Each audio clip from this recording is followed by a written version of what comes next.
Good evening and welcome back to the channel, and welcome to my 2021 KTM Super Adventure S, and also welcome to BHP UK. You may be sitting there thinking, why is Sam back at BHP UK? Didn't he already get his bike remapped? Yes, you would be right. I did this video here, which was probably a year and a half or 2 years ago now, where I had this thing remapped, where we went from 143 rear wheel horsepower up to about 152, I believe it was. The guys here smoothed out the low end, they took off things like the decel pop limiter, and obviously I've run the bike for about 20,000 miles since that remap, had no issues at all. It's been absolutely mint. So again, why are you back here at BHP UK, Sam? I saw these guys at the motorcycle live show up in Birmingham last year. As I was chatting to Cal and the guys at BHP UK on the stand, I saw a little glint in the corner of my eye, and I was drawn into a very bright orange anodized DNA airbox, which is coincidentally for this. You can see where this is going. So in today's video, we're going to dyno this bike as is, which in theory shouldn't be a huge amount difference to how it was in the end of the last video I did remapping the bike. However, I've got another 20,000 miles on the bike, as I mentioned. I've got a chain and sprocket set that is pretty worn out, and I've got a new rear tyre being delivered today because it was delayed and should have been delivered yesterday. So my current rear tyre is quite low and quite square. We'll fit the airbox, and then the guys are going to retune to the new airbox. The main thing I'm looking forward to is a really nice induction roar. And then also, if there's any extra power that comes out of it, oh no, what a shame, right? Anyway, should we get dynoing?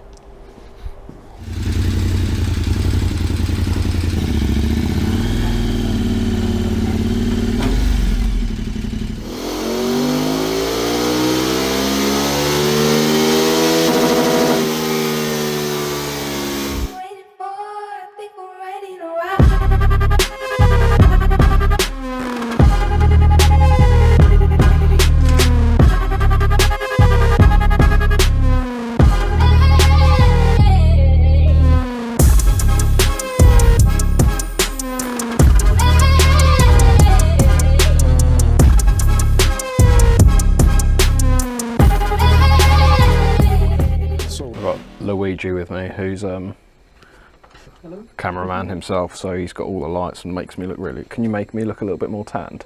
have you got any like filters? Obviously we did the dyno runs earlier. We pulled the airbox out, which was a bit of a faff, but we managed to get it sorted. We started the bike, it sounded a bit crap and didn't sound any different to usual, which worried me. And then once we finished putting the bike back together, we started it again, gave it a bit of a rev, and the noise of it. This is Cal, if you don't already know. Start it back up, get it run up on the dyno, tweak the map, let's go.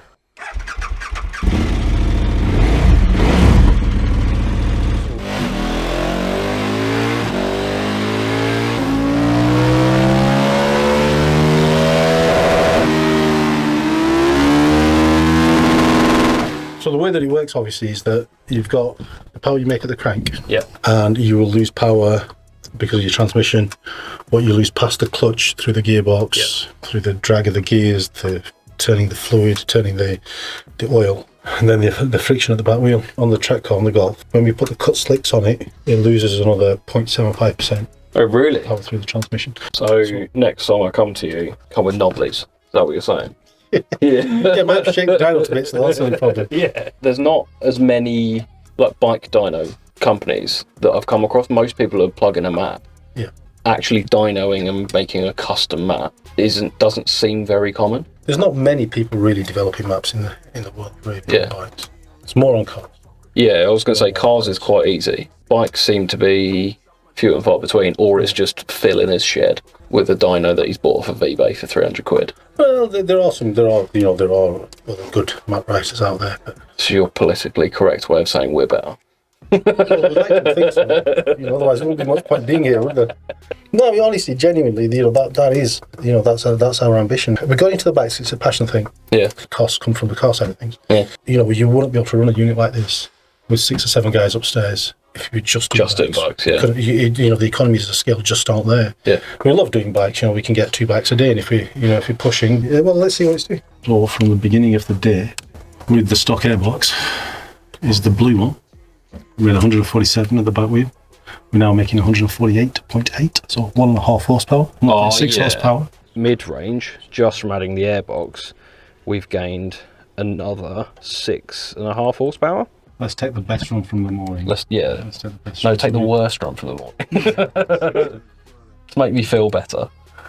We've actually made about 0.5 horsepower at the top end. Managed to fill that little dip in. Yep. And which incidentally wasn't there when you came last time. Oh really? No, so I don't know whether that's a little bit of wear on a valve. Or between 4 and 7 should be a tangible difference, really. Which is where you're going to be riding on the road for most part. Yeah. So you're 5 to 6 horsepower up. See what that equates to in torque. 8 newton meters of torque there. So this morning we were at 119.96 newton meters of torque at 5,000 RPM, and now we're at 128.53, which is actually that's a good jump, isn't it? 9, so you're at what, 7% there or thereabouts. Yeah, so that's a really good increase. 7% extra torque, and you've got it all the way from 4 to 6,000 RPM. That's a big difference. Max output, you're 1.5 newton meters up. Yeah, which isn't really tangible, but the rest of it is. So now that means I've got more tyres to buy, because I'll go through tyres even quicker because all my torque is shredding the rear tyre even more than it was. Amazing. We'll have a quick ride. Yes. What we are now going to do, and the reason I've got this camera, is that we're going to go for a quick test ride. So the start-up sounds the same basically. Yeah, what sounds really good is there's like an airbox noise here. Like there's a kind of noise, like an intake noise in here, and it sounds really nice. I'm going to have an engine warning light for 3 heat cycles now. Yeah, there's a proper bark to the induction now. Oh! You know the Super Duke's got that really weird kind of intake noise? Holy shit!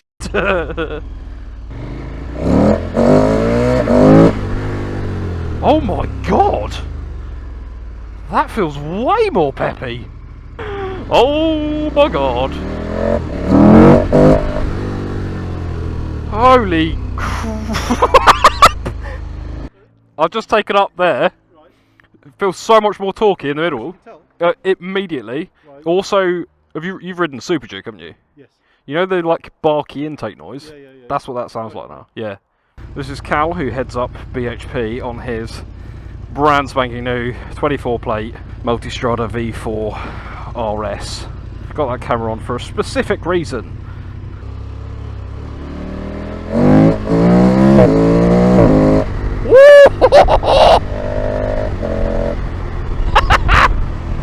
That sounds very meaty. Just coming through this town, we're doing 25 miles an hour. What's quite nice is not a lot has changed, sub 4,000 RPM.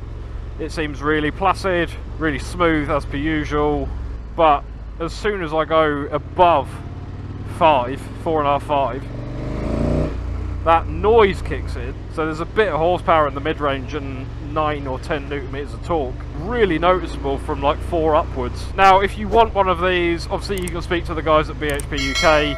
Obviously you can fit them yourself. It wasn't overly challenging to fit it. Just quite a lot of taking the bike apart. I suppose if you've never taken your bike apart, it probably would be a bit much for you. The airbox from DNA themselves, are you sitting down? 700 quid. It's obviously got a really nice intake bark, a nice hefty chunk of torque in the mid-range, a tiny bit of power at the top end, but not really anything worth writing home about. Not for the faint-hearted on the money front, but at the same time, this is going to be another thing that makes me love this bike even more, and I'm not going to shut up about it even more.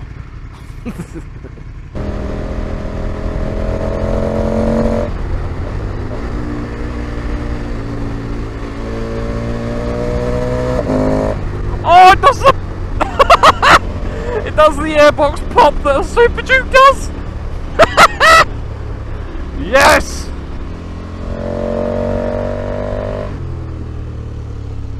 Oh, that's. Why have they made this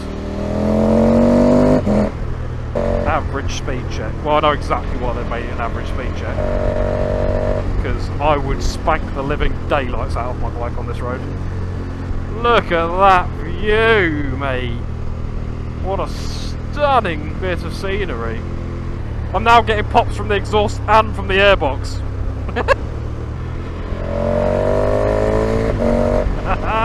It's so much louder!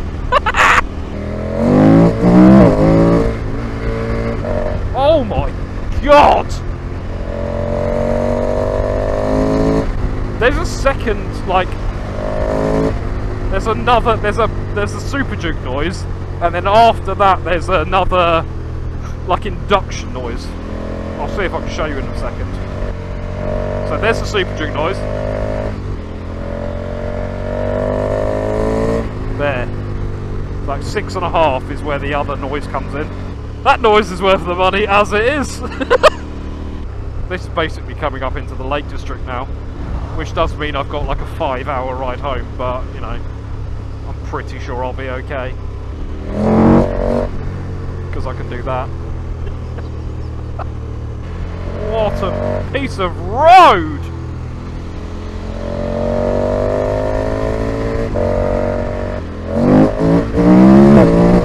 Oh! Now the question is though, because it sounds so much like the Super Duke, is that going to change the opinion on whether I should get a Super Duke or not? Goes really bloody well. Still power wheelies in every gear going. Ooh, that's a question, isn't it? Maybe I have to get a 990 instead. Now adding that intake noise, that closes the gap substantially. Sometimes the UK really does tickle my pickle. Really does. Anyway, I'm just rambling on now. Once again, thank you very, very much to BHP UK, you bunch of heroes. Like, thank you for doing such a good job on the bike, as always, hosting me and doing me a great deal on the airbox. Thank you also, Cal, for taking me out for fish and chips, which were really, really nice. I'm going to turn the cameras off in a minute because I definitely am not going to do any speeding or anything or wheelies on this really nice evening. So thank you very, very much for joining me. There might be a little bit after this, depending on if we have any more really nice bits of road. Let's get one more airboxy noise.